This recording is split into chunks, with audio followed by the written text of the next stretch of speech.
महाभारत काल के वो 5 सबसे खतरनाक योद्धा जो आज भी जिंदा हैं। जो भी इनको देखता है वो अंधा हो जाता है। नंबर 5, अश्वत्थामा।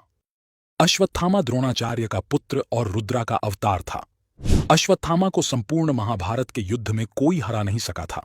हालांकि इसमें संदेह है कि अश्वत्थामा आज भी जिंदा है या नहीं, क्योंकि भगवान श्री कृष्ण ने उसे 3000 वर्षों तक सशरीर भटकने का श्राप दिया था। कुछ लोग भविष्य पुराण का हवाला देकर कहते हैं कि वे कलयुग के अंत में जब कल की अवतार होगा तो उनके साथ मिलकर धर्म के खिलाफ लड़ेंगे। नंबर 4, कृपाचार्य। महाभारत के अनुसार कृपाचार्य कौरवों और पांडवों के कुलगुरु थे। कृपाचार्य गौतम ऋषि पुत्र हैं और इनकी बहन का नाम है कृपि। कृपि का विवाह द्रोणाचार्य से हुआ था। कृपाचार्य अश्वत्थामा के मामा हैं।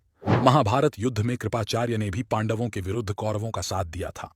कृपाचार्य की गणना 7 चिरंजीवियों में की जाती है, जिनमें विभीषण, राजा बलि भी शामिल हैं।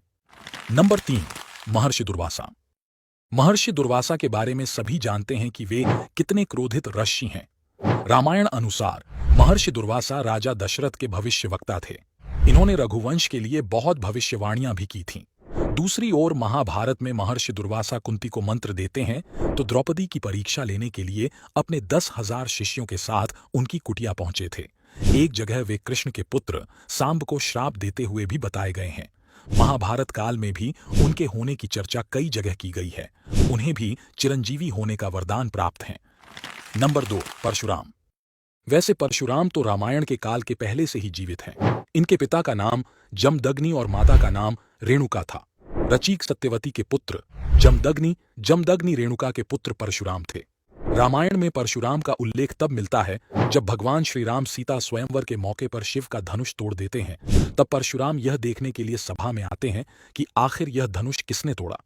महाभारत में परशुराम का उल्लेख पहली बार जब मिलता है जब वे भीष्म पितामह के गुरु बने थे, और एक प्रसंग के अनुसार उनका भीष्म के साथ युद्ध भी हुआ था। दूसरा, जब वे भगवान श्री कृष्ण को सुदर्शन प्रदान करते हैं, और तीसरा, जब वे कर्ण को ब्रह्मास्त्र की शिक्षा देते हैं। नंबर 1, हनुमान जी। सर्वशक्तिशाली और भक्तों के कृपालु हनुमान जी के कारण ही राम और रावण युद्ध में श्री राम जी ने विजयश्री प्राप्त की थी। उनका प्रताप तो चारों युगों में है। वे त्रेता युग में श्री राम के समय भी थे और द्वापर में श्री कृष्ण के समय भी थे।